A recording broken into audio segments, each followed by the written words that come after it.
la doctora Juárez Fernanda. Ella es abogada, recibida y egresada de la Universidad de Buenos Aires, es profesora en docencia superior por la Universidad Tecnológica Nacional, presidenta de la Comisión de la Abogacía Joven y Nobel desde el 2018, fue delegada titular de la Comisión de Jóvenes de la Federación Argentina de Colegios de Abogados, también conocidas con sus siglas FACA, asistente acompañante de delegados en las plenarias Colproas en todo ese periodo, organizadora de la mesa abierta como sede local de Jóvenes Colproa en 2018, asistente de panel y moderadora en jornadas académicas de Jóvenes Colproa 2018 y 2019, miembro del Consejo de la Superintendencia del Departamento Judicial de Lomas de Zamora, actualmente cursando, hizo una diplomatura en Gestión Judicial, Efectiva en Nuevas Tecnologías en UCALP, programa Learning Experience en Counseling para el Desarrollo Personal y Profesional.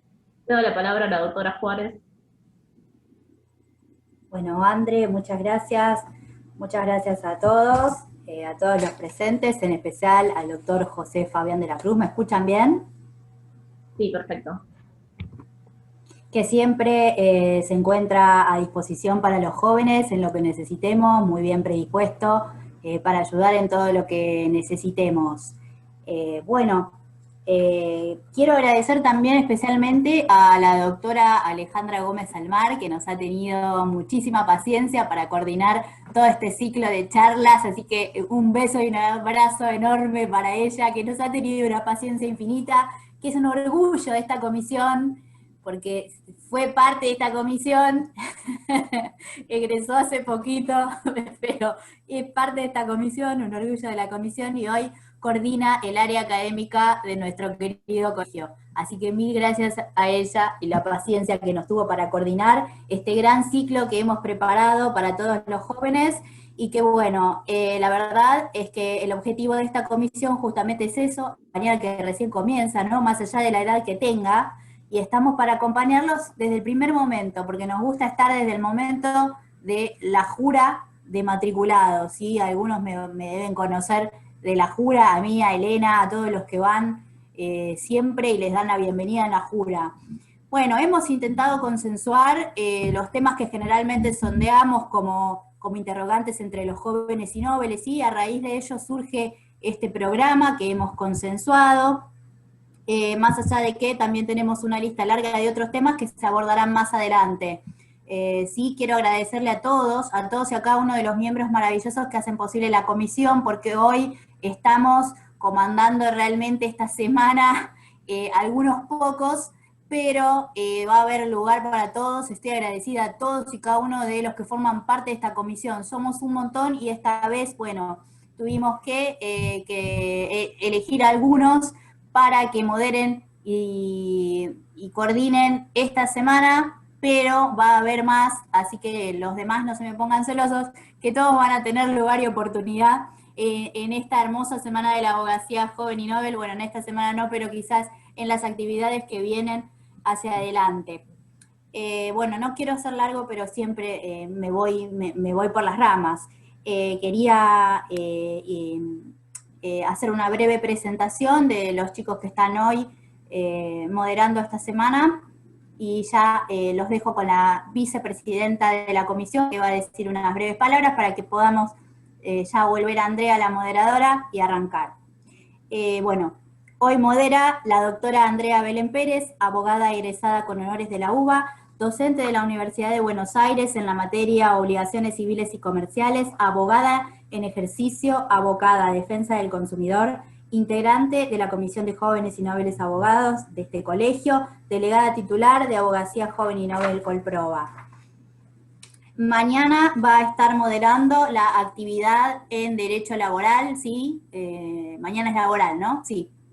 La doctora Navia Capozzucci, abogada egresada de la Universidad de Buenos Aires, integrante de esta comisión, matriculada en provincia y Ciudad Autónoma de Buenos Aires, socia fundadora del estudio jurídico Capozzucci y Asociados.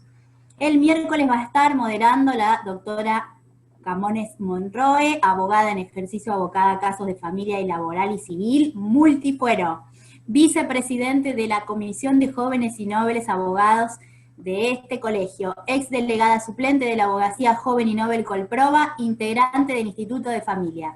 El jueves vamos a estar con una actividad en Derecho Comercial sobre títulos ejecutivos, ¿sí? No me equivoco, ¿no? ¿Están atentos? Abogada matriculada, la doctora Victoria Mariela Rodríguez, abogada matriculada en el CAL desde febrero de 2018, egresada de la Universidad Nacional de Lomas de Zamora, integrante de esta comisión y del Instituto de Derecho Provisional de Abogados de este colegio. Siendo esto, lo voy a decir que me pidió ella que lo diga y que es un orgullo tenerla en esta comisión porque es divina y nos dice que siendo más novel que joven ama esta profesión y que la sueña desde que tiene 17 años, pero por cuestiones personales y prioridades de la vida decidió obtener el título en el año 2016. Pero bueno, va con todo, le pone con todo y es una genia en derecho previsional, así que ténganla en cuenta. Siempre nos acompaña, siempre está con nosotros. El viernes vamos a tener una actividad, ojo acá, muy especial, particular, importante para todos, especialmente para los jóvenes, pero para todos, que tiene que ver con honorarios, que va a ser el viernes, y va a estar moderando el doctor Federico Dinofrio, abogado egresado de la Universidad Kennedy, integrante de esta comisión y del Instituto de Derecho Civil de Abogados de este colegio. También es delegado suplente de FACA Jóvenes.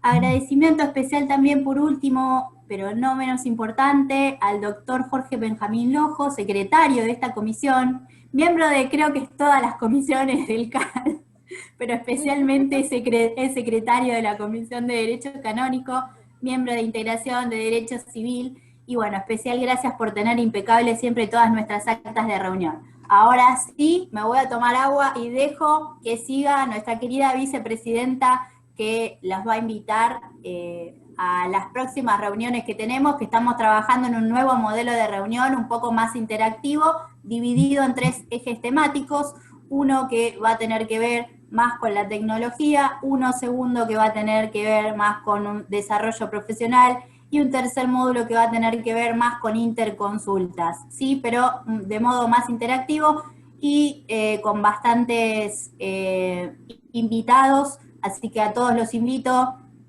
valga la redundancia, a que se sumen y quieran participar, venir a interactuar con nosotros a la comisión en nuestro espacio. Así que bueno, le cedo la palabra a la doctora Monroe y me voy a tomar agua.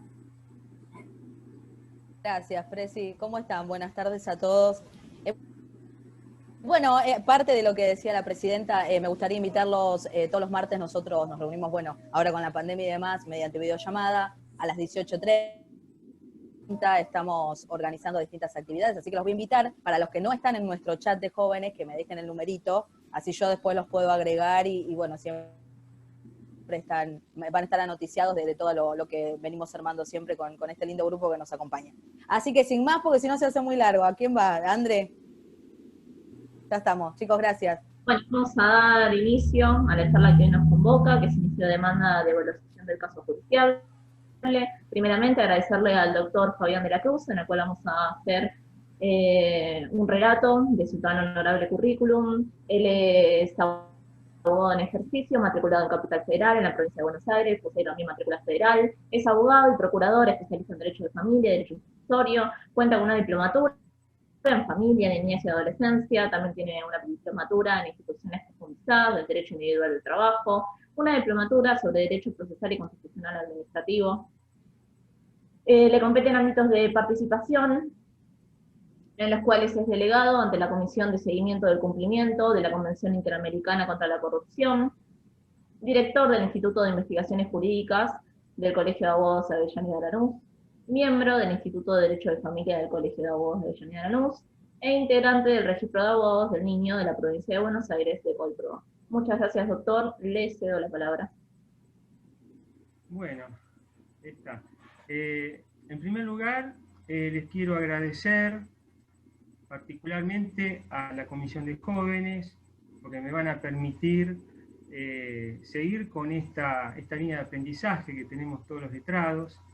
Yo me voy a enriquecer con ustedes, con sus inquietudes y con todo lo que me van a transmitir, obviamente. Agradecer a la doctora Adriana Colicchio, que genera siempre estos espacios de participación que son muy motivadores, a la Comisión de Jóvenes y Nobles Abogados, a través de sus cabezas, a la doctora María Fernanda Juárez, Elena Pousa, a la moderadora Andrea Pérez. Y bueno, vamos yo les hago el comentario. Algo de experiencia tengo en el tema de Nobeles, porque allá por el año 2000 tuve la fortuna de coordinar la Comisión de Jóvenes del Colegio Público Capital Federal. Y a partir de ahí desarrollar un trabajo interesante que se fue trasladando también a otras instituciones. Por eso, un poco la idea es plantear más la cuestión desde lo práctico, sin desmerecer lo teórico, ¿no? Porque lo teórico nosotros cuando nos recibimos lo tenemos más presente, y una de las problemáticas que tiene la abogacía es que no prepara al estudiante en lo práctico. No solo en lo práctico, cuando quiero referirme a cómo iniciar los primeros pasos en el ejercicio. Entonces, una de las cosas que no se plantean, que no se aprenden, y que uno la va aprendiendo a través del tiempo, tiene que ver, bueno, con un tema que van a tratar ustedes ahora el viernes, que es el tema honorarios, por ejemplo, que es muy, muy importante para poder ejercer, y con otras cuestiones, ¿no? Que tiene que ver cómo es el manejo que uno tiene que tener en una entrevista y cómo uno tiene que articular una entrevista. Por eso, un poco el subtítulo es la evaluación del caso justiciable, ¿no? Nosotros, a ver, podríamos, si me permiten, en vez de diagramarlo en 3 cuestiones, iría a la última y pasaría en forma intermitente, si les parece la palabra, en otras cuestiones. Tenemos, por ejemplo, cuando nosotros iniciamos una demanda, tenemos como requisitos básicos, ¿no? En el encabezamiento establecer siempre todos los datos del demandante, de quien va a demandar, y clarificar en el objeto qué es lo que nosotros vamos a plantear, qué es lo que nosotros queremos. Según el fuero, va a ir variando la forma en que nosotros le damos contenido a esa demanda. Por ejemplo, en familia, doy un ejemplo, un régimen comunicacional genera la necesidad de tener que plantear, cuando uno inicia una demanda, un plan, ¿no? Un plan sobre el régimen comunicacional que el menor, los niños, el papá o la mamá requieren. Si nosotros iniciamos una demanda laboral, tenemos que tener muy presente, mañana van a tener intercambio telegráfico, tenemos que tener muy presente el intercambio telegráfico, porque es la base y el contenido de los hechos y cómo queda parada la persona, el trabajador, de cara a que su reclamo llegue al puerto deseado. Si nosotros iniciamos una demanda de daños y perjuicios, tenemos que tener muy presente determinados elementos de prueba. Por ejemplo, si es un accidente automovilístico, tenemos que tener muy presente lo que es la mecánica del accidente, la pericial ingenieril, testigos si los hay, la informativa de ser necesario, causa penal si es necesario como ofrecimiento de prueba, etc. Entonces, según la demanda que nosotros articulemos, vamos a tener contenidos distintos. Lo básico son los datos de la persona que inicia la demanda, ¿no? El objeto tiene que ser preciso y bien determinado. ¿Cómo narramos los hechos? Con respecto a los hechos hay un tema. Nosotros los abogados, si bien estudiamos mucho y leímos muchos libros, muchas veces uno aprecia que hay defectos en la redacción. Esos defectos de redacción nos llevan a incongruencias en cómo se transmite esa demanda. A veces cuando uno está del lado de la contestación de la demanda, no es que aprovecha, utiliza esas incongruencias para contrastar la argumentación del demandante. ¿Y por qué digo que no es un aprovechamiento? Porque nosotros tenemos una obligación que es representar a nuestros clientes con celo y hacer uso de los beneficios procesales que nos plantea el proceso. ¿Qué significa esto? Dentro del proceso nosotros tenemos distintas situaciones que se pueden plantear a través de incidencias, a través de, bueno, ahora en provincia no, porque hace unos años ya se modificó la ley de caducidad de instancia, pero eso es en provincia. ¿Qué significa esto? A veces nos encontramos con colegas que plantean de que la caducidad de instancia no se tiene que articular, ¿no? Pero es una obligación nuestra articular todas esas cuestiones que son en beneficio de nuestro cliente, porque si no estaríamos violando el código de ética. Lo mismo ocurre con cuestiones que tienen que ver con la prueba informativa, ¿no? La caducidad de prueba informativa, la acuse de negligencia, etc. El estar en condiciones de hacerlo y no hacerlo implica una falta del letrado. Estas son cuestiones anexas que van a la demanda, pero que tienen que ver con cómo nosotros sobrellevamos la demanda. Porque el inicio de lo formal nos lleva a qué es lo que nosotros requerimos, qué es lo que peticionamos para nuestros clientes. Entonces, volviendo para atrás en el tema de los hechos, ser claros, ser concisos y ser concretos en los hechos para que sean lo más entendible posible y no entrar en ningún tipo de incongruencia en la redacción del texto. A veces podemos ahondar con mucha jurisprudencia. Es más importante ser específico con la jurisprudencia del caso y que esa jurisprudencia o esa nota a un artículo o esa cita a la jurisprudencia sea actual y que realmente nos sirva al propósito nuestro. Sabemos siempre en la biblioteca doctrinaria, siempre tenemos tres grupos, tres posiciones con respecto a una situación. Por eso está la opinión mayoritaria, una minoritaria y una que está en la tercera vereda, por así decirlo. No tengamos miedo en plantear cuestiones que tienen que ver con la doctrina minoritaria. Porque si bien es cierto que los jueces, o algunos jueces, por una cuestión de costumbre, o por una cuestión de que ellos entienden de que debe aplicarse de esa forma, van a avalar o van a estar a favor de esa doctrina mayoritaria. Pero no tenemos que, por ese motivo, dejar de lado esta situación. Esto lo comento un poco por una vez Fernández Lamadrid nos había planteado un pequeño grupo que ustedes pidan, ustedes peticionen, que nosotros estamos esperando nuevas argumentaciones para ir modificando, ir cambiando la sentencia. Si ustedes no piden y se quedan siempre con lo mayoritario, entonces no se genera un nuevo pensamiento ni una nueva línea doctrinaria. Entonces, ese es uno de los consejos o sugerencias que puedo llegar a plantearles, ¿no? En lo que es el tema de los hechos, Hay una parte importante en la demanda que es la prueba.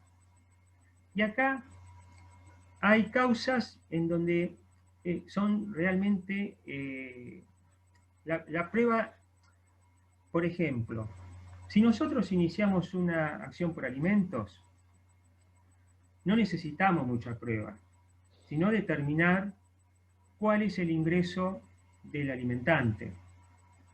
No necesitamos que haya testigos, no necesitamos, porque acá en el tema de un alimento no es tan importante los gastos necesarios que tiene el menor y que se está haciendo cargo generalmente la madre, sino cuál es el quantum de lo que percibe por su trabajo, por su profesión, el alimentante. Y en función de eso es donde el juez va a establecer la cuota que pedimos nosotros, la cuota que establece el juzgado de familia. En algunos lugares los jueces se ponen de acuerdo y establecen un porcentaje que rondan entre el 25 y el 27% como regla común de los jueces, ¿no? Entonces, eso es un tema. Ahora, existen juicios en donde la prueba, por ejemplo, daños y perjuicios, digamos, puede llegar a ser muy extensa. Y existen otros expedientes, el tema en el derecho laboral, por ejemplo. En el derecho laboral, en provincia es vital la testimonial. Por eso, como es vital la testimonial, y nos encontramos con situaciones a veces dificultosas para notificar a los testigos, en esta época ni hablemos porque no tenemos vista de causa, pero imaginemos en condiciones normales. A veces tenemos un trabajador que trabaja en una metalúrgica y ofrece como testigos a personas que viven distantes. Por ejemplo, una fábrica que está operando en Avellaneda y nos ofrece como testigo a una persona que vive en González Catán, otro que vive en Almirante Brown, otro que vive en Longchamp y otro que puede vivir en Bernal, ¿no? A veces son lugares accesibles.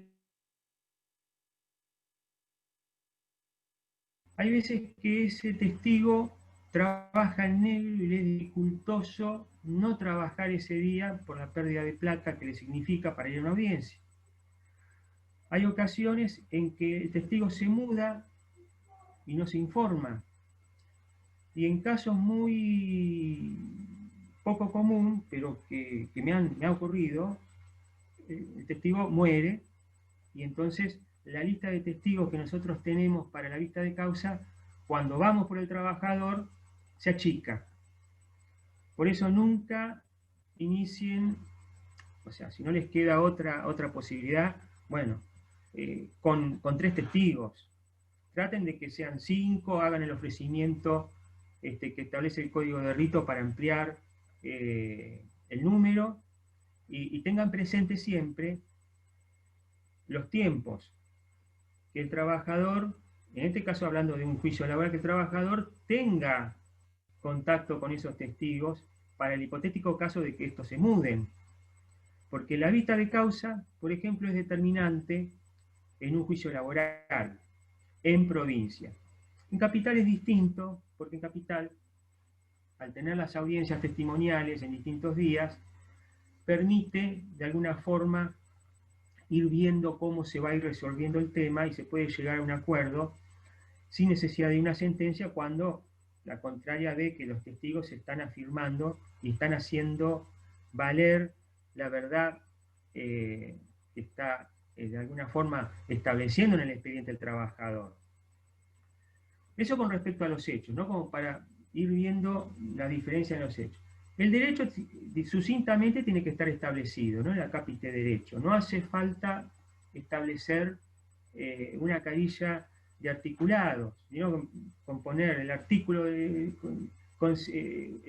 siguientes y concordantes ya alcanza. Les voy a hacer un comentario de la prueba confesional, ¿no? Yo tengo un amigo en Capital, colega de muchos años, lo voy a nombrar porque realmente es una persona íntegra, con muchos años de ejercicio, que es el doctor Leffler. Él siempre me hablaba de que la prueba confesional para él es inocua, que era una prueba que incluso en determinados expedientes él no la ofrecía. Y me explicaba por qué. Me decía, vos te puedes sentar, y cuando te preguntan, para que jure como es cierto, le decís a todo, no es cierto. Por ejemplo, si yo estuviera en el banquillo y me preguntaran, para que jure como es cierto que usted se llama José Fabián de la Cruz, yo digo, no es cierto. Y sí, estoy diciendo, eso no va en contra del cliente, no va en contra de la persona que está sentada. Por eso, a veces algunos colegas anticipa, dice, "Buah, todo le decís no es cierto, no es cierto, no es cierto". Porque en cuanto el cliente empieza a pensar en esta idea de decir la verdad, se confunde, y esa prueba, esa confusión les puede jugar en contra. Hay veces también que por una cuestión de trabajo, porque acá nosotros, si bien tenemos que ser celosos del expediente, en el desarrollo, celosos de nuestros clientes, tenemos que ser leal también con el colega que está del otro lado. El colega que está del otro lado no es un enemigo nunca, ni siquiera es un adversario, es una persona que está haciendo el mismo trabajo que nosotros, defendiendo un derecho. Leal en el sentido de no articular cuestiones que llevan a lo que podríamos llamar inconducta procesal. O sea, plantear falsedades, llevar a la confusión, generar incidencias con el solo fin de obtener, de ganar tiempo, porque ese tipo de situaciones son las que generan, por un lado, un dispendio jurisdiccional innecesario, por otro lado genera costas al perdidoso. Estamos hablando que se están generando situaciones llamadas en su época chicanas y demás. Estamos hablando que se está perjudicando al justiciable. Y por otro lado, bueno, nos están poniendo palos en la rueda al ejercicio nuestro, ¿no? Porque queremos generar en un juicio de desalojo, por ejemplo, el desahucio, y nos encontramos con apelaciones, incidentes y una serie de cosas que generan un perjuicio económico al cliente que quiere recuperar, por ejemplo, esa propiedad, y genera también toda una situación en el propio juzgado. Entonces, con respecto al tema, volviendo al tema de la confesional, hay veces que sirve hacer un pliego abierto en el expediente. Y les digo por qué. No tanto en el tema civil, que en el tema civil a veces puede surgir, bueno, uno se puede anticipar y llevar el pliego y no va a haber mayor inconveniente, sino en el tema laboral, en provincia, que uno inicia la demanda con el pliego. Y esto lo comento porque me quedó muy presente hace unos años, en una vista de causa, una codemandada, bueno, cuando se abre el pliego en el tribunal, los jueces la llaman y le sugieren de alguna forma que tenía que desistir de esa prueba. Y bueno, ella muy sorprendida y demás, desiste de la prueba. El tema era que estaba sin firmar el pliego. O sea, una omisión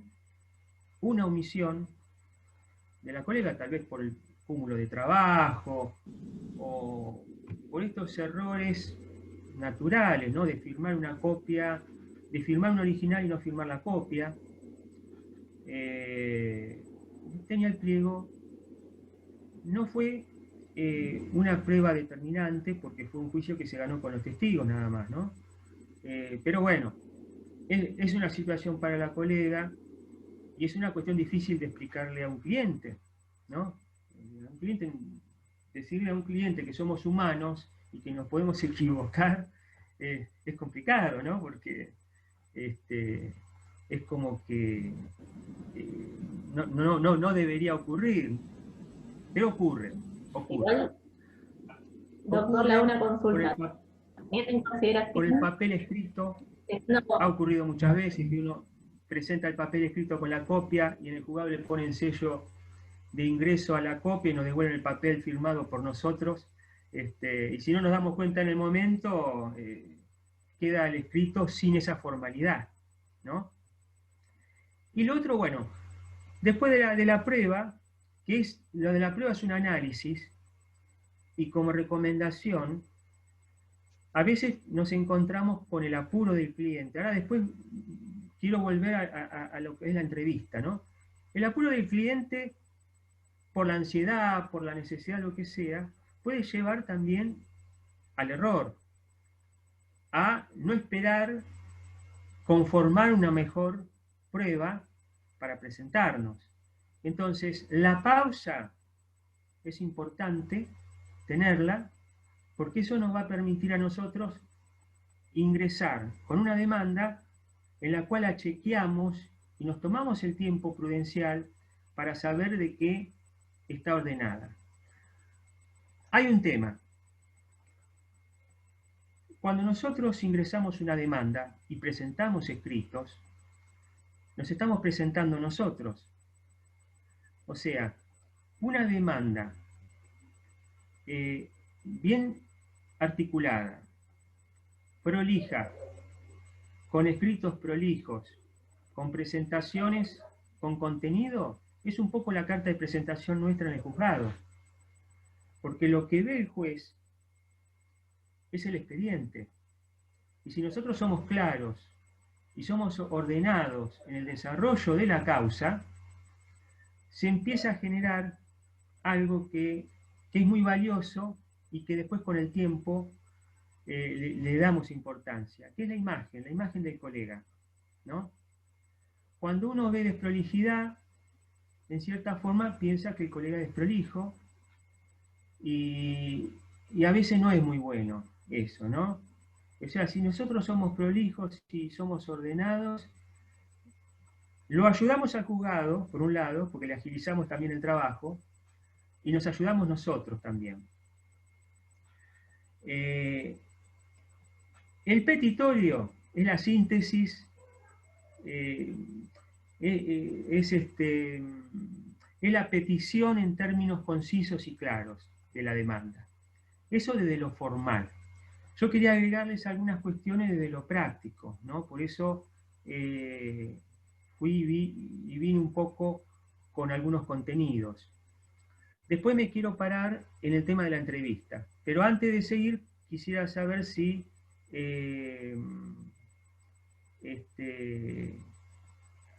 algunas preguntas para contestar y generar un poco el ida y vuelta y no ser pesado al hablar. A ver, ¿hay preguntas en el chat, me fijo, o lo manejás vos, Andrea? Sí, por ahora consultas no, le iba a hacer yo una preguntita, pero podemos estar abiertos. Dale, preguntame. Dale. Bueno, como consulta tenía, si lo que comentó recién de la prueba confesional en cuanto al pliego de posiciones no firmado, si dicha prueba era sustancial para poder ganar, digamos, o tener éxito en el litigio, ¿ese error humano involuntario de la colega no hubiera incurrido, por así decirlo, en una negligencia, una mala praxis profesional, si únicamente se sustanció el proceso en una prueba? Sí, es mala praxis. Es mala praxis.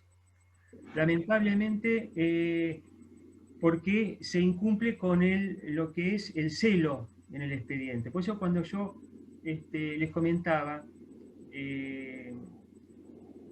cada uno tiene una forma de trabajar, porque, digamos, en la facultad nos enseñan al ejercicio de una profesión liberal, individualista,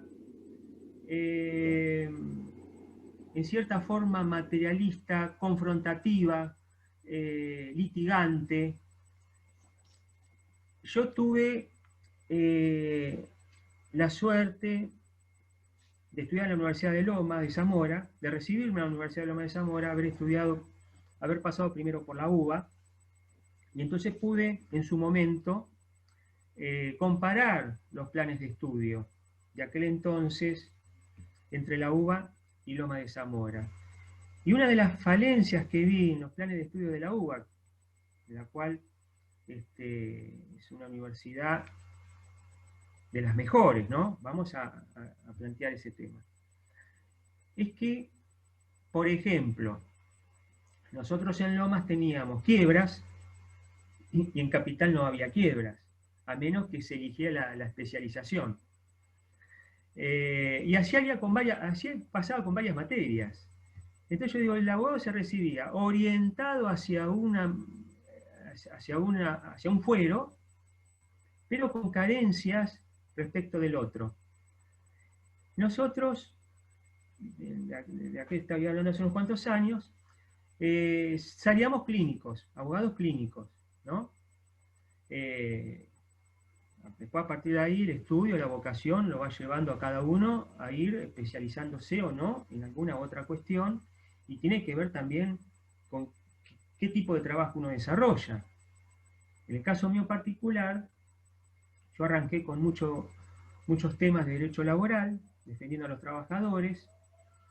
Tuve la fortuna de participar en la Asociación de Abogados de Buenos Aires, en la Comisión de Derecho Laboral, que en aquel entonces presidía el doctor Recalde, y de poder hacer planteos incluso en defensa del abogado que hacíamos en la década del 90, estamos hablando.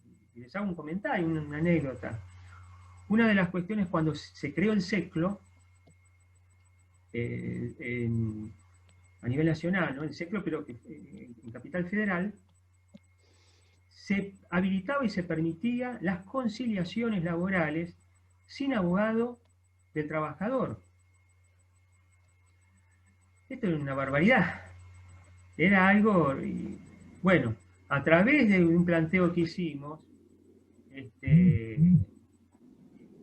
con todo el empuje del doctor Recalde y con el apoyo de la comisión directiva de la Asociación de Abogados de Buenos Aires, se modificó esa situación ministerial y se prohibió que se homologaran acuerdos cuando el trabajador no estaba con patrocinio letrado.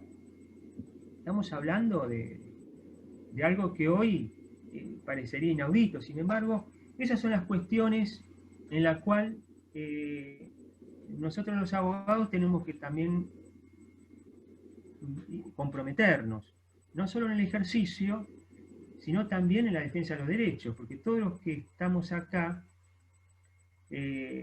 cuando nos recibimos hacemos un juramento, y tenemos en cierta forma que responder a esa premisa, independientemente de que el ejercicio implica una prestación de servicio que tiene que ser remunerada.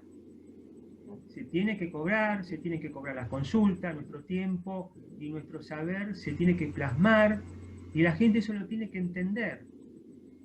Y acá me voy a parar en una cuestión muy básica, porque uno de los grandes problemas eternos, tengo a colegas más grandes que yo que tienen el problema todavía de cobrar, o que les cuesta, o que les da vergüenza, o que no saben cómo articular, o cómo modificar, o cómo cobrar, si cobro antes, después, en cuota, etc. Es el tema del cobro, que es algo tan... Y yo, esto no quiero meterme con lo que van a ver el viernes, pero sí les voy a dar para que ustedes vean lo que es la cultura nuestra, ¿no? Argentina, ¿no? Nosotros todos sabemos que si vamos al psicólogo tenemos que pagar la terapia.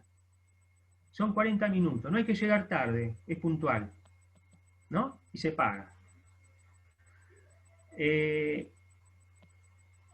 Mucho no se le exige al psicólogo, porque el psicólogo a veces no se escucha, a veces no, toma nota, tiene su pequeña historia clínica. Si vamos al odontólogo y tenemos un tratamiento odontológico, el odontólogo nos dice cuesta tanto. Nadie le discute el precio, se hace o no se hace, ¿no? Si vamos a un médico particular, tenemos que pagar la consulta. Por la patología que tengamos, nos van a dar una receta y vamos a tener que ir a la farmacia a comprar el medicamento. Si nosotros vamos al contador, el contador nos va a cobrar. Y es muy probable que si somos clientes, el contador nos va a cobrar todos los meses un abono. O sea, ahora, si vamos al abogado, ahí está el tema. Hay clientes que preguntan, ¿pero qué? ¿Cobra usted consulta? ¿Cómo es algo que no está? Pero hay abogados que no cobran. Entonces voy a 1, a 2, a 3, a 4, a 5, y cuando viene y se sienta, ya esa persona, incluso por internet, ¿no? Porque hay abogados online. Yo le voy a hacer un comentario. A veces en esto de saber y de preguntar, uno se mete por internet y quiere saber si los síntomas, determinados síntomas, son compatibles con determinada patología médica. Si hacemos eso nos volvemos locos, porque nos damos cuenta que hay 5 o 6 síntomas que corresponden a más de 20 patologías distintas. O sea, tenemos que ir al médico, no podemos reemplazar al médico. Lo mismo pasa con el abogado. Y esto a veces, que yo les comento a ustedes, se lo digo a mis clientes, para que lo tengan presente, para que sepan de que nuestro trabajo no es más ni menos que el del comerciante. Porque yo digo, no, está, pero es un pariente. Ahí tenemos el típico caso del pariente. Bueno, ¿y a qué se dedica el pariente? Es comerciante, tiene un masiquiosco, bien. Entonces él te va a hacer la consulta gratuitamente. Vos vas al masiquiosco, le abrís la heladera y te llevas 4 o 5 jugos. Ah, tengo que pagar. Bueno, y es pariente. Le podés hacer un precio por pariente. Le podés hacer un descuento o podés tener alguna gentileza por ser pariente. Pero perdón, si me permite agregar, como nota de color, si es pariente para mí hay que cobrarle el triple, porque el tema de los parientes para mí es nada, es un capítulo aparte, una reunión aparte, es el tema de los parientes y el expediente. No sé si comparten los demás, pero...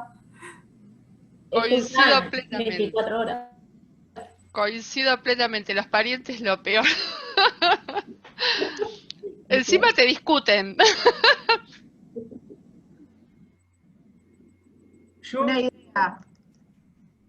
Una idea que a veces ayuda esto de trabajar en equipo o tener algún otro colega de la comisión.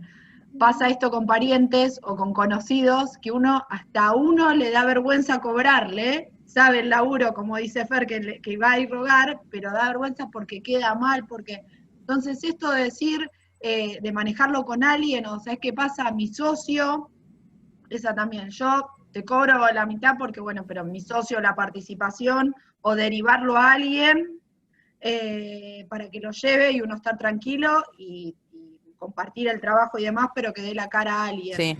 Eso a veces también puede llegar a ser una solución para estos temas complicados, pero de ninguna manera trabajar gratis, chicos, porque aparte nos perjudicamos Exacto. todos. Bueno.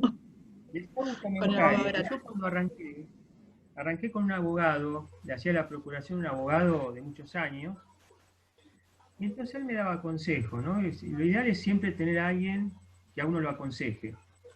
Y él me decía, en las reuniones no falta el que, vos sos abogado, mira, te quiero... Bueno, entonces, ¿qué es lo que él hacía? Cuando lo consultaban, él decía, no, yo penal no hago. No, previsional no hago. Eso no lo hago, yo no me dedico. Civil y no, pero yo lo derivo a otro colega, si querés te paso el teléfono y hablas con él. Entonces, de esa manera, él pasaba la fiesta, la reunión familiar, sin estar tanto tiempo, porque uno de los problemas que tuvo cuando era joven era que se perdía la fiesta, las reuniones familiares, porque siempre se le acercaba a alguno para que lo asesorara sobre 20 cuestiones. Entonces, como consejo sirve, tal tema no lo tomo, porque no lo trabajo, no me dedico, y en fin. Y lo otro también, bueno, a mí me ha tocado tener parientes en múltiples casos, o sea, a ver, hay un límite. A tu suegra no le podés cobrar, vamos a ser sinceros, ¿no? Porque no vamos a tener en contra de la suegra, o sea, no le podés cobrar, ni a los padres, obviamente, ¿no? Cuando hablo de parientes me refiero a los primos, me refiero ya...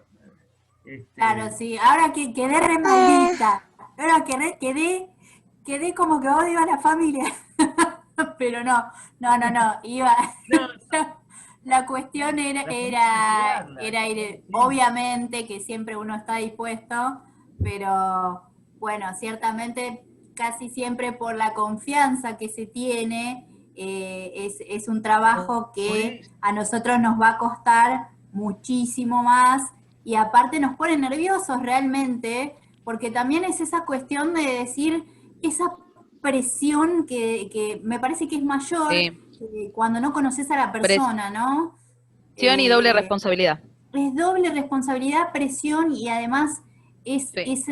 esa confianza que uno tiene de que te puede consultar a todo momento, a toda hora, todo el tiempo, y esa presión de tener que Sí. responder, ¿no? Porque uno tiene que responder, y más si es un familiar, y esa culpa después que uno lleva porque dice, ay, le tengo que responder a mi suegra, imagínate, obvio que le tenés que responder. A la Claro. suegra hay que tener También lo que, claro. Lo que me suele pasar a veces es que también uno, a ver, el cliente te puede preguntar cuando ya tiene un caso con vos, pero creen que vos sos su abogado para cualquier tema que le pase o un amigo, o sea, te quieren consultar todo y vos sos abogado de un solo expediente, me pasa a veces también. Uno trata de, sí, tener atención, pero bueno, creen que por el hecho de que uno explique y hable, porque eso es lo que hacemos, no vale nuestro conocimiento, y bueno, pero hay que hacerlo entender, lo que decía Ale, porque nos beneficia a todos. Bueno, y acá entramos a lo que es la entrevista. O sea, arrancamos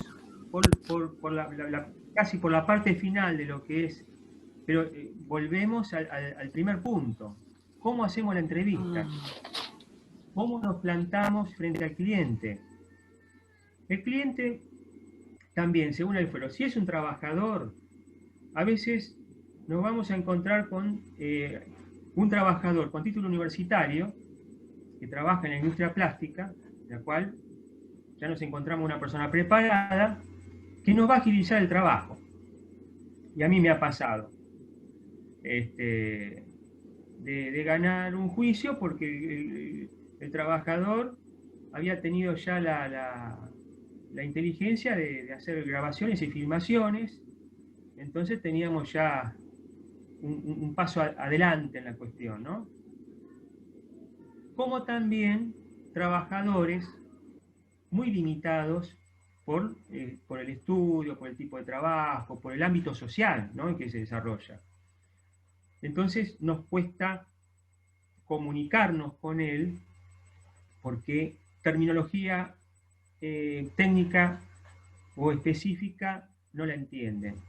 Ahí uno tiene que tratar de que nos entiendan con un lenguaje claro, sencillo, tranquilo, para que él se pueda expresar.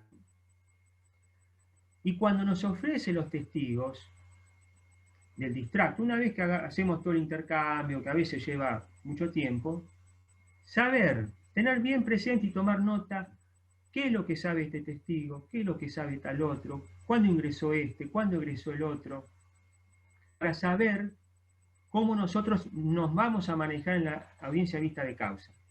Que la audiencia vista de causa es una linda audiencia, porque es un lugar que nos permite a nosotros expresarnos y donde el cliente nos ve. Donde, por ejemplo, podemos hacer el alegato in voce, ¿no? Y entonces, si hacemos una articulación interesante, el cliente se va contento, más allá del resultado, porque va a decir, estuve bien representado. Por eso es muy importante la oralidad, además de lo que uno va a articular en la demanda. La oralidad para mí es prioritaria porque nos ayuda también en las audiencias conciliatorias. Por ejemplo, nosotros tenemos una situación de familia, ¿no? Una cuestión en la cual tenemos que trabajar sobre un régimen comunicacional. Y a veces no es fácil establecerlo, por el tipo de trabajo que tienen las partes. Por ejemplo, los policías.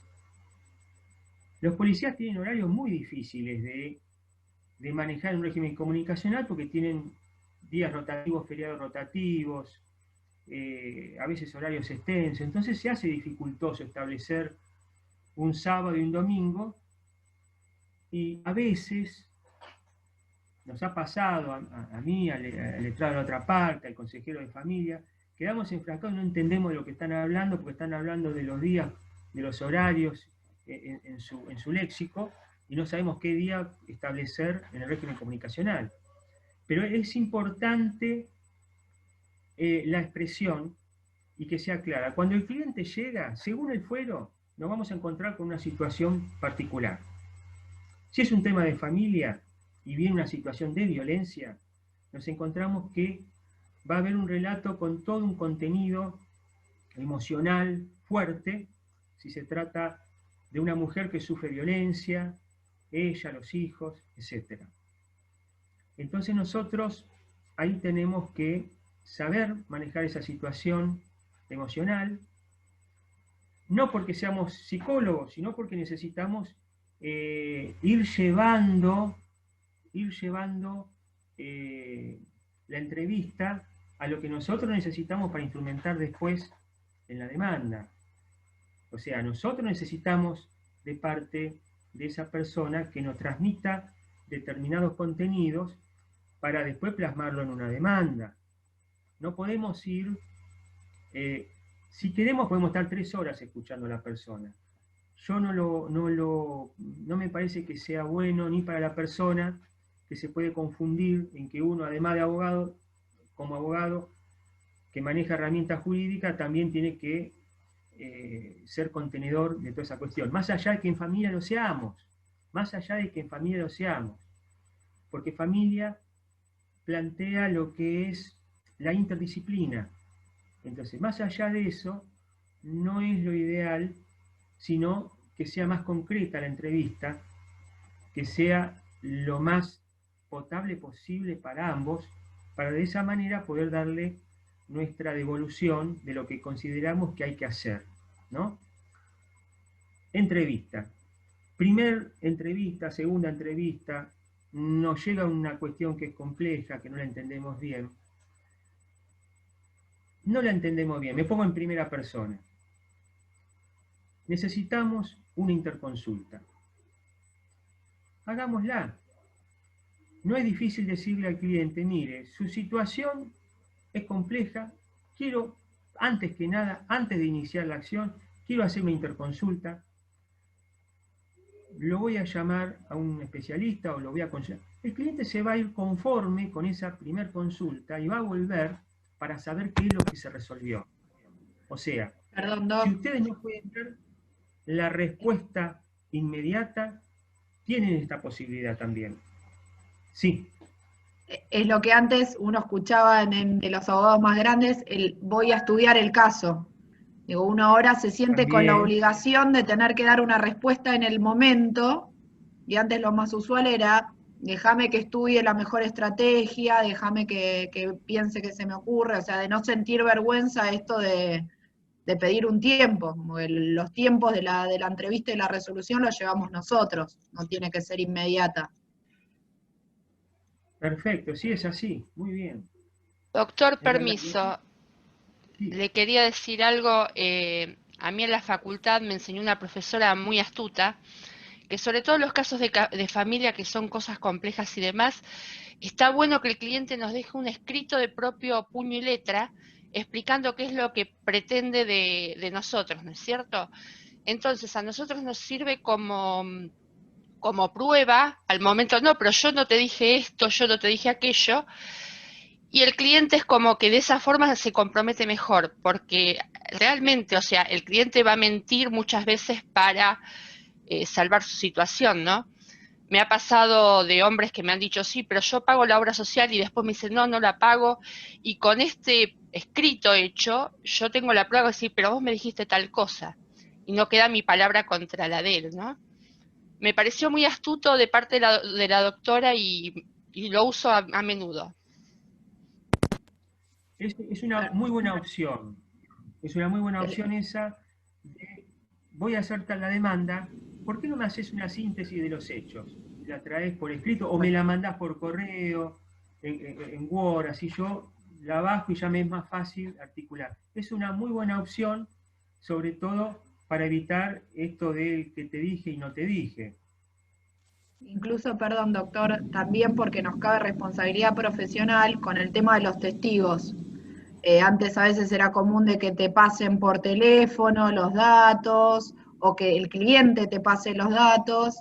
Yo últimamente, para más seguridad, porque si eso está mal, podemos llegar a perder los testigos, y ahí después hay que acreditar quién se equivocó y hay responsabilidad profesional, es que manden por mail o una foto de los DNI. Entonces ahí nosotros mismos podemos chequear que los datos estén bien, como para tener estas previsiones también que decía Sandra. Sí. Está muy Igual bien. creo que de la Sí, mano de sí. esta era digital, creo que la mayoría nos contactamos mucho con el cliente por lo que es WhatsApp y creo que queda todo en lo que es el chat muchas veces. Así que rozando un poco con el tema del consentimiento informado y para no recaer en lo que es una posible mala praxis, ¿no? También.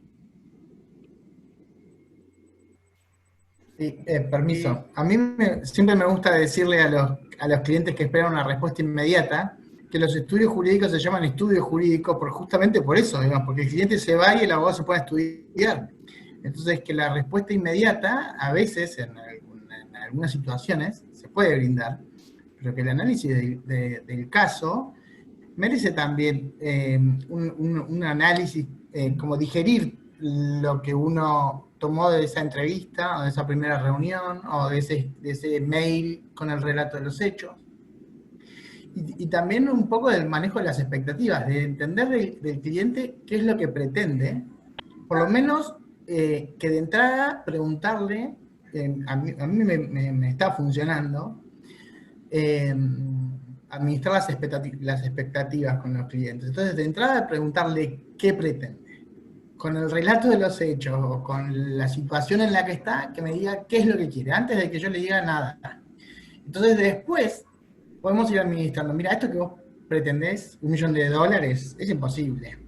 O pedirle al Banco de Uruguay un oficio para ver si tu marido, que es repositor en Falabella, tiene cuentas en el extranjero. Eso lo cuenta la doctora Rosenfeld muy bien por internet o por tele, pero porque tiene otro tipo de clientes. Me parece que esto de administrar bien las expectativas de lo que el cliente pretende, saberlo expresamente. Que lo digan y no que uno interprete qué es lo que quiere el cliente y después terminar diciéndole lo que uno pretende que puede lograr o que puede intentar a través de nuestro trabajo. Eso quería aportar. Pero lo del estudio jurídico es porque eso, nos tenemos que poner a estudiar. Claro, sí, sí. Siempre y cuando... Ah, sí, perdón. Por favor, los que falten darle presencia, consignan los datos, nombre, apellido, tomo, folio, número de teléfono, mail. Así que bueno, ahora sí, gracias. Digo, agregando lo que venían diciendo, ¿no? A mí siempre me gusta agregar, o por lo menos me parece de buena práctica, recordar que también, ¿no? La obligación del abogado es una obligación de medios y no de resultados, y bueno, tenerlo siempre en cuenta. Exacto, ese es un tema muy importante. Jamás está prohibido por nosotros establecer, vamos a ganar un juicio. Sé que hay colegas que lo hacen.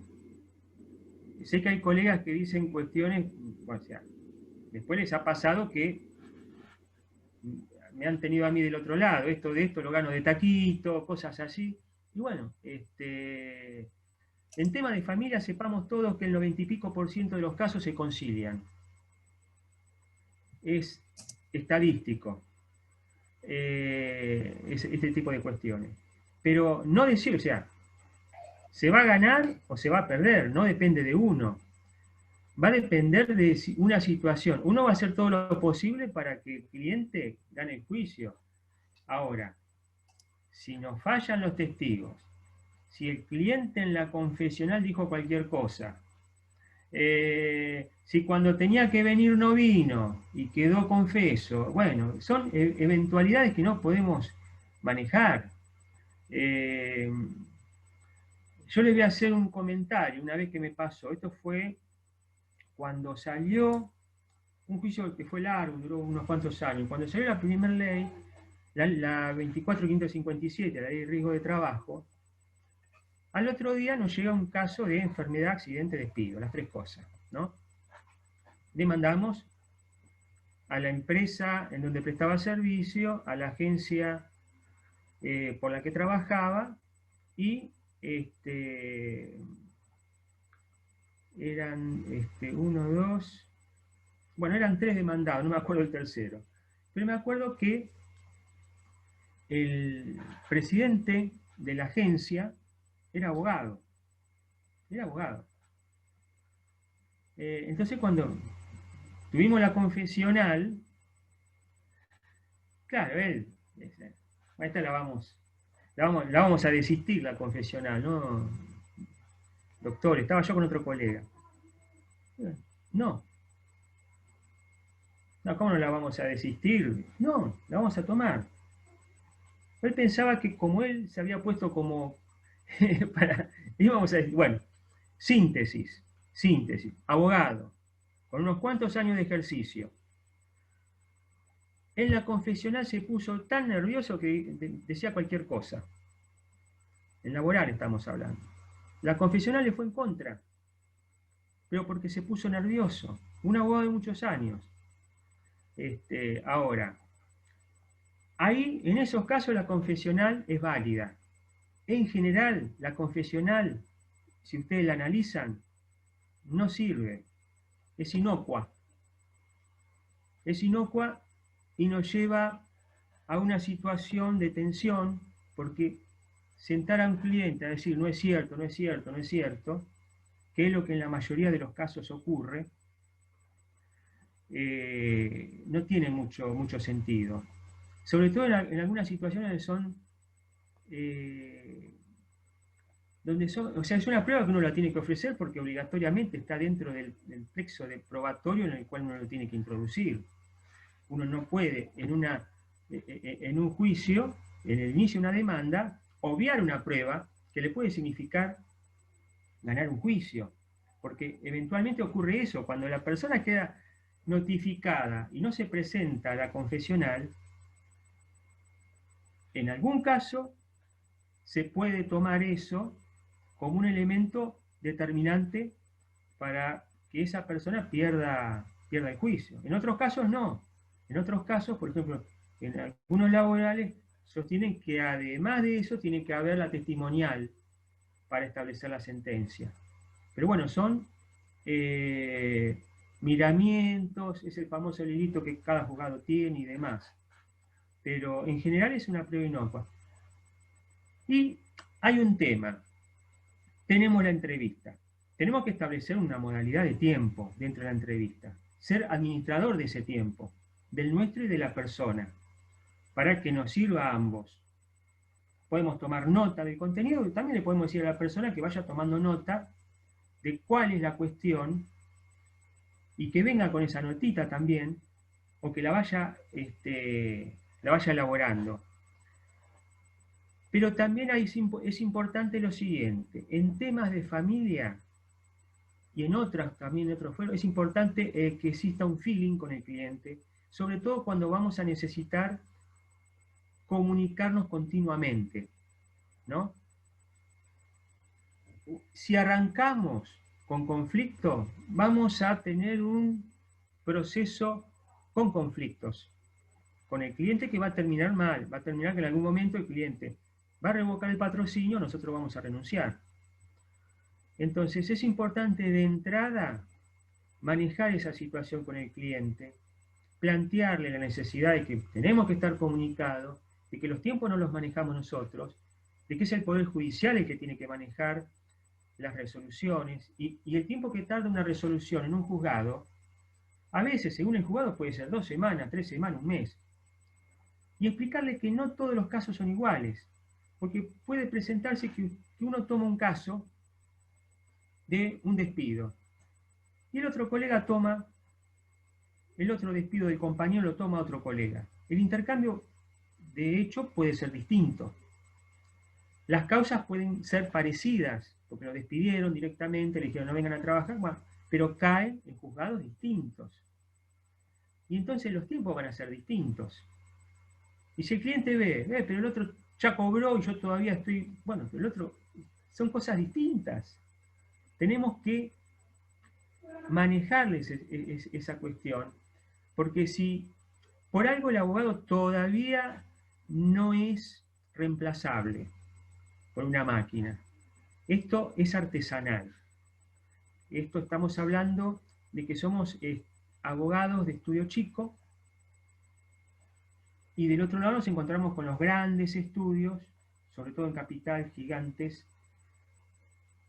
que son hijos de hijos de hijos de hijos, y que, bueno, tienen otra modalidad de trabajo, tienden a explotar a los nobles abogados, con esto de abogado junior full time, o el part-time, que no es part-time, hacer convenios de honorarios para el estudio, pero la mala praxis la comete el colega que firma en el expediente. Entonces, esa es una modalidad que lamentablemente se viene extendiendo a través del tiempo, contrasta con la modalidad nuestra, de lo que estamos acá, que es el estudio chico, chico no porque sea chico de dimensiones, sino porque somos 1, 2, 3, porque somos artesanos, porque no somos el estudio fábrica, en donde trabajan con las multinacionales, con las grandes empresas, con los seguros, etcétera, etcétera. Entonces trabajan y tienen abogados que son empleados, entre comillas, ¿no? Porque les hacen, digamos, trabajan como monotributistas, no es que son empleados. Entonces, nuestro miramiento también tiene un punto ideológico, pero también esa es una realidad. Nosotros aspiramos, yo en lo particular, veo que cada vez son más los colegas, nuestro colegio tiene un contenido interesante, ¿no? Y digo interesante porque nos permite tener un ida y vuelta con las autoridades, o sea, tenemos una presidenta de puertas abiertas a la cual podemos consultar, que nos va a apoyar, que le da un gran empuje a los nobles abogados. Eso es importante. En otros colegios no ocurre lo mismo.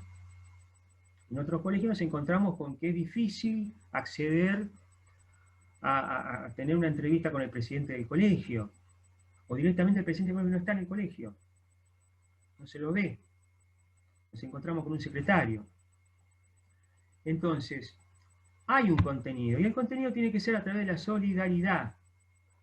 Nosotros los colegas nos tenemos que ayudar entre todos.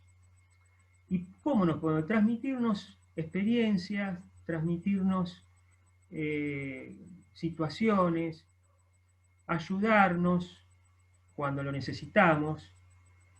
Va a venir una época, estoy convencido, esta es una crisis muy, muy profunda en lo económico, muy profunda, pero que va a generar muchos conflictos.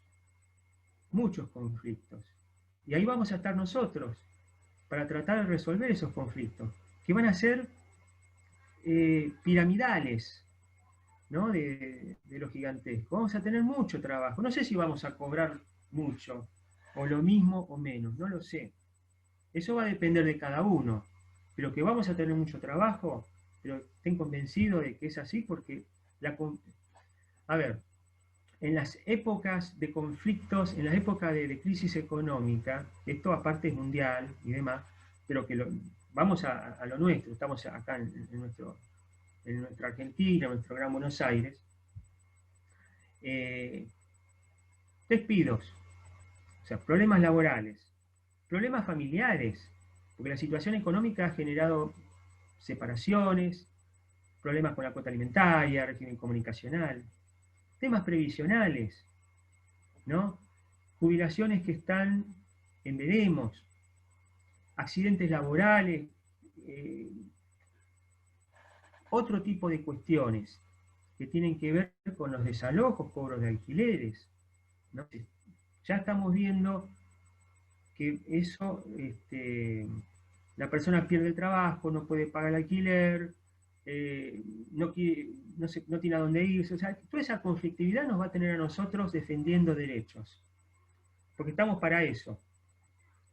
E incluso amparos a las obras sociales, porque a nosotros están surgiendo leyes que nos permiten determinados tratamientos médicos Y hay obras sociales que dicen no. Y hay prepagas que dicen no los vamos a cubrir. Entonces nos va a habilitar a que haya más amparos en medicina de los que hay actualmente. Para el otorgamiento de medicamentos, para el desarrollo de tratamientos, para la continuidad de tratamientos que no pueden ser discontinuos, sobre todo cuando hay niños que son los destinatarios de esos tratamientos. Entonces, vuelvo para atrás. Les voy a hacer un comentario. Nosotros tenemos la costumbre de tener el escritorio, nos sentamos de un lado y del otro lado el cliente. Hay veces, si tenemos el espacio, si lo tenemos y lo podemos desarrollar, que para el cliente es bueno, o sea, el tema del escritorio genera como un distanciamiento, más allá de que tenemos que tener por el tema de la enfermedad, no es una distancia que generamos con el cliente. La forma en que el cliente nos trata, o cómo lo tratamos, también puede crear una distancia. Yo he tenido, digamos, la suerte de escuchar y de aprender de colegas, digamos, con un conocimiento del ejercicio muy, muy interesante y haberme relacionado amigablemente con ellos.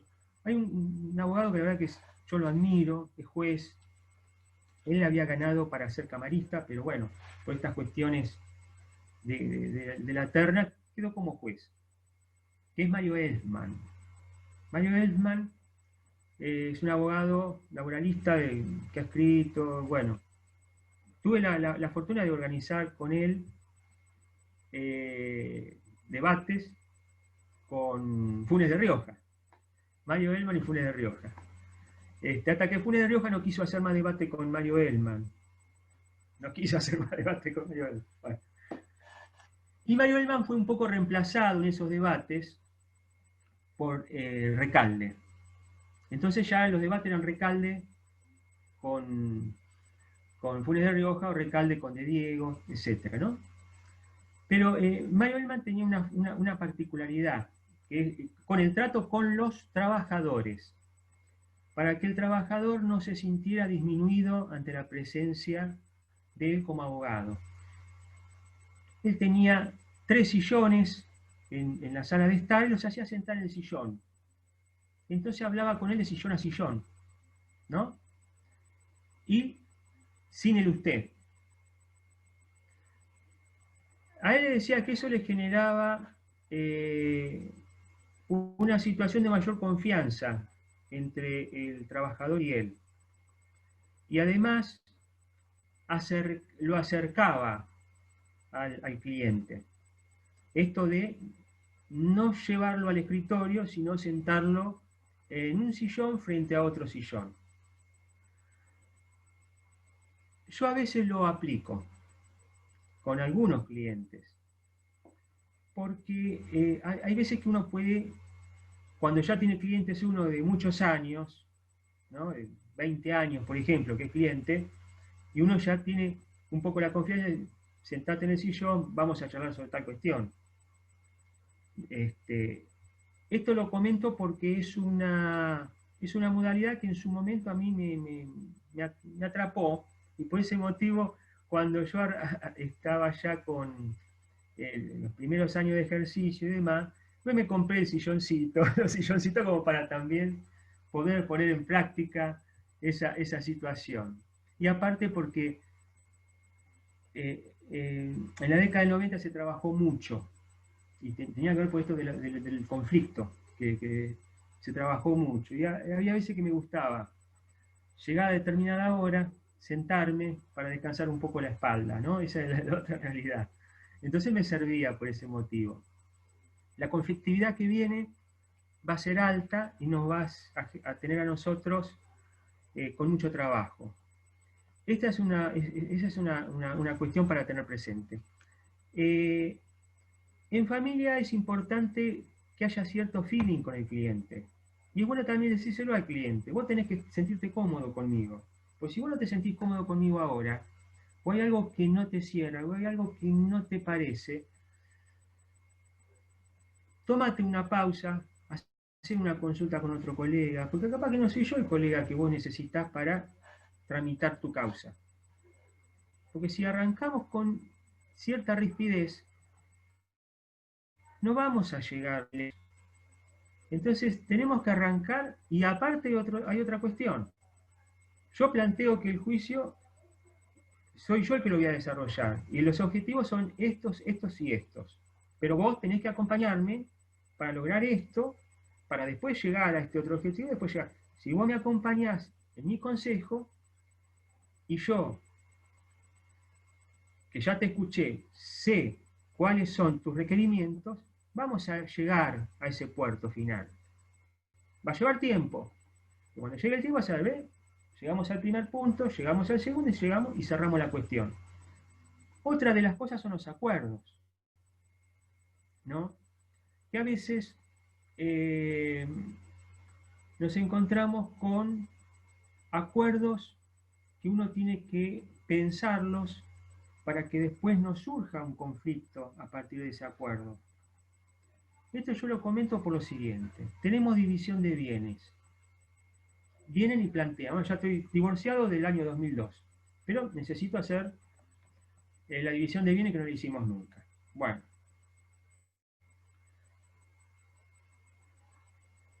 Dije 2002, podía ser 2015, 2016, 2017. Partamos de la base de que el Código Civil y Comercial ha incorporado cuestiones que ya veníamos tomando con sentencias ya de hecho, y ha incorporado una situación muy interesante que es la compensación económica. Y hay otra cuestión, que es el daños y perjuicios. Y si no me equivoco, hace un rato alguien nombró al juez del Juzgado Civil y Comercial 1 de Avellaneda, me parece. Porque yo lo he escuchado a él en un planteo muy interesante. Tenemos una causa de violencia familiar y tenemos establecido la violencia.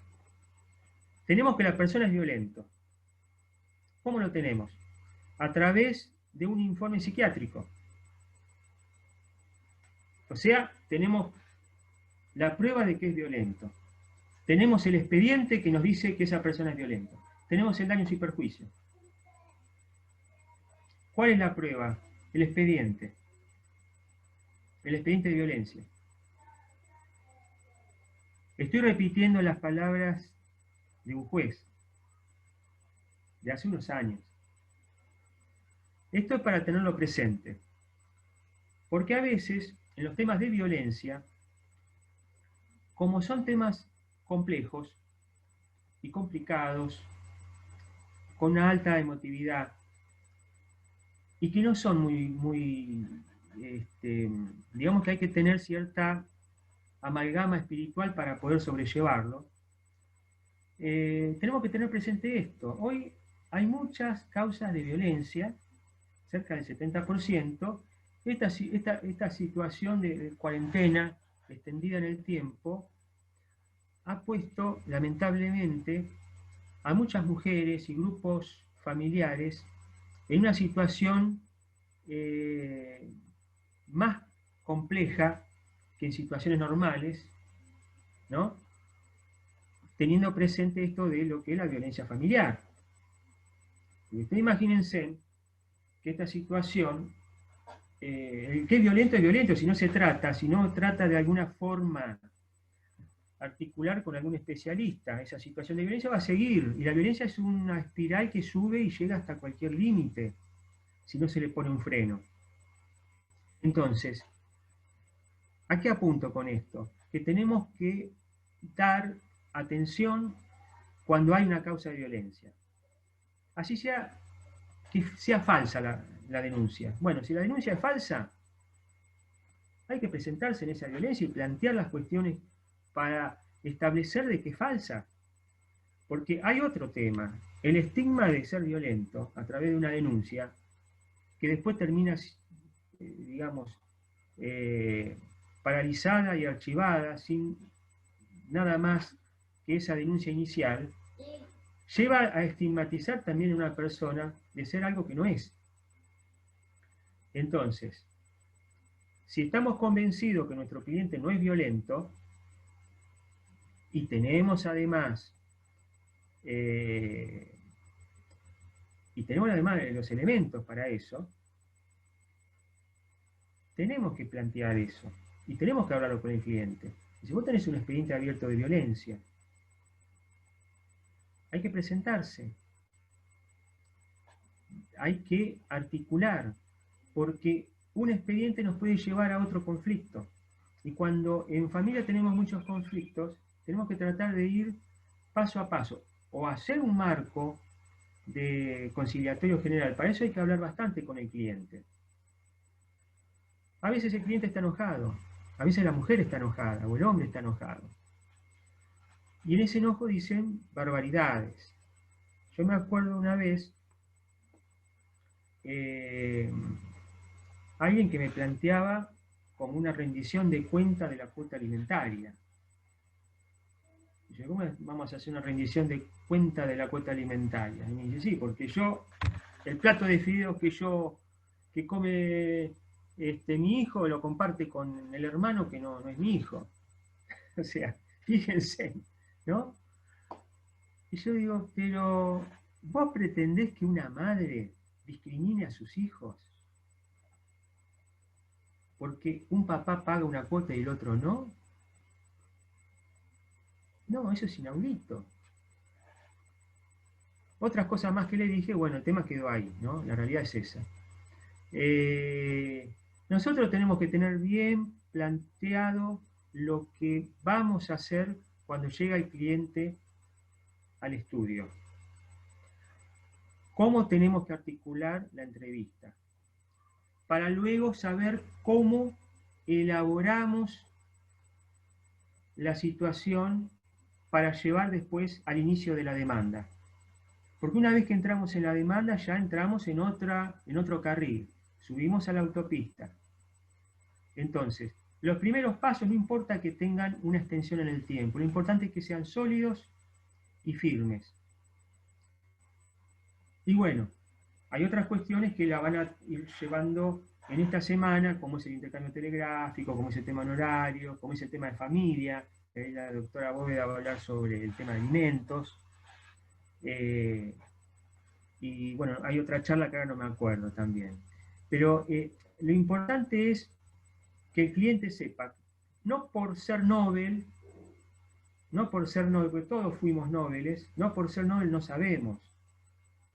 No por ser Nobel nos vamos a equivocar. Este es un preconcepto que tiene a veces la gente. Y les voy a dar un ejemplo que para mí fue una risa, porque yo me recibí y un amigo mío tenía unos cuantos años más que yo, tenía el pelo blanco cuando se recibió, ¿no? Entonces viene un cliente grande. Bueno, estaba justo el colega, lo presenté, acá le presento a mi socio. Se saludaron nada más, bueno, y se fue el socio. Se me ocurrió preguntarle, ¿qué le pareció a mi socio? Me dijo, se nota que sabe mucho. Se nota que sabe mucho. Yo digo, ¿cómo hago para tener canas? En aquel entonces era, ese es un preconcepto de que la persona que es grande sabe más, y hoy nos estamos dando cuenta que es al revés. Porque en el derecho hay que estar permanentemente estudiando. Y uno puede tener 30 años de ejercicio, casi 26 en el caso mío, pero si yo no estudio, o dejo de estudiar, o dejo de leer, o dejo de ayornarme, retrocedo, pero no es que retrocedo en el tiempo, retrocedo en el limbo, y así todos los abogados. Hay colegas mayores que se jubilaron por no estudiar el tema del token. Dijeron, no, esto es demasiado para mí, dijeron. Ya estoy en edad, me jubilo y a otra cosa. La dinámica que genera la electrónica, el internet, Y la juventud actual, y los nobles con su impulso, porque ser noble no es ser nuevo en el ejercicio, no existían hace 20 años atrás. Alejandra, ibas a decir algo, disculpa. No, una anécdota, pero con esto que decían de los preconceptos, ¿no? La importancia de la percepción que tiene el cliente y a lo mejor, a ver, nosotros somos nuestro propio producto y saber vendernos también. A mí me pasó en una entrevista cuando recién arrancaba, que estaba en un estudio grande, y la verdad es que no se dio, yo iba a llevar el caso, pero no hablé, pero sí estaba vestida muy formal, y que cuando terminó la reunión, les doy mi palabra que no dije ni A, y cuando terminó el cliente le dijo, no, se nota la doctora que sabe mucho, que es muy profesional, se nota por cómo estaba vestida, no abré la boca, o sea, entonces esto que un buen abogado, ¿no? Porque uno está vestido, y la verdad, qué sé yo, si el cliente, no, uno tampoco va a aparentar algo que no es, pero digo, si el cliente le entra por ahí y nosotros necesitamos el trabajo, y bueno, démosle eso, ¿no? Lo mismo que los de los diplomitas en la pared. No, sabe un montón porque tenía colgado, y no, a lo mejor uno que entiende, ves que hice un curso que hizo, no tiene nada que ver, pero no, tenía un montón de diplomas en el estudio. Entonces digo, también más allá de obviamente el contenido y que si están acá es porque se quieren formar y demás, ser como marketineros de nuestro trabajo, porque en el momento que hay tantos abogados, como que a veces el valor agregado, más allá del conocimiento, que a lo mejor el cliente en una primera entrevista no lo valora o no se llega a dar cuenta, esto que decía el doctor de la empatía, la presencia, como que todo eso también suma a poder captar de alguna manera a ese cliente y empatizar con el cliente. No, es así, es así. En el ejercicio, digamos, mi generación se ha tenido que ayornar y vivir muchos cambios, muchos cambios. A mí me ayudó mucho la ideología, la forma de pensar, porque cuando uno tiene actitud y entiende y estudia y lee, ayuda mucho, sobre todo en temas de familia, sobre todo cuando uno empieza con la interdisciplina y cuando uno observa muchas cosas. Hay un tema también, he conocido, bueno, hay gente que se ha recibido con una edad mayor y han sido excelentes profesionales y les ha ido muy bien. A veces yo digo, la visión, la experiencia de vida ayuda mucho al ejercicio. Es más, tengo un colega que es abogado, mediador, escribano, especialista en familia, no sé, es continuo, ¿no? Era taxista, ¿no? Se recibió, y sin embargo, la presencia, la vida que tuvo y la experiencia de calle le ha servido mucho en su ejercicio profesional, y por eso uno a veces dice que no hay una edad específica. La madurez en los distintos niveles, o sea, no me refiero a la madurez biológica, sino en lo que es la abogacía, es importante para desarrollarla. A veces nos encontramos con la típica, digamos, crítica de colegas, de que hay jóvenes que te quieren llevar puesto, que son complicados, que vienen con toda la impronta de las películas norteamericanas, ¿no? Y en realidad es una medida también de ver los que por ahí tenemos un poquito más de experiencia, qué significa esa impronta. Porque estamos en un momento muy particular, también de la abogacía. O sea, la abogacía lamentablemente está pasando por un mal momento, por toda esta situación, ¿no?, económica. Y pero hemos tenido una posibilidad importante. Los Zoom nos han ayudado bastante a interconectarnos. La tecnología nos ha ayudado a seguir desarrollándonos, y lo que nos queda como algo pendiente es que tenemos que terminar de empujar al elefante blanco, que es el Poder Judicial, para que empiece a dar respuesta al justiciable y que nosotros de esa manera podamos articular nuestras demandas y podamos llevar a término los expedientes, muchos de los cuales nos quedamos, qué sé yo, vista de causa, que nos quedamos suspendidas, y yo digo, bueno, ¿qué demandado voy a tener yo de acá a un año, ¿no? O dentro de 2 años? Porque yo digo, veníamos bárbaros, bárbaro entre comillas, porque veníamos de una crisis, ¿no? Veníamos con una situación económica muy, muy complicada, y encima nos cayó todo esto. Pero creo que los nobles, los jóvenes abogados, tienen una impronta muy importante para el colegio, sobre todo para nuestro colegio, y tienen que interrelacionarse también. Yo quiero aprovechar para invitarlos al Instituto de Investigaciones Jurídicas, en el cual ya se está armando un grupo de trabajo que va a trabajar sobre violencia. Sobre violencia, gestando un observatorio de violencia. Los que estén interesados, bueno, a través de sus representantes y demás, bienvenidos, porque creo que tenemos que interrelacionarnos. Es un momento en el que tenemos que estar todos unidos, en los que los abogados tenemos que defender nuestras incumbencias, tenemos que defender nuestras instituciones, porque ese es el fantasma permanente, y tenemos que trabajar para la gente que más nos necesitan, los más débiles, los niños, los adultos mayores, las mujeres que están en situación de vulnerabilidad, y los trabajadores que van a estar en una situación bastante delicada, ¿no? Con el avance de los despidos y demás.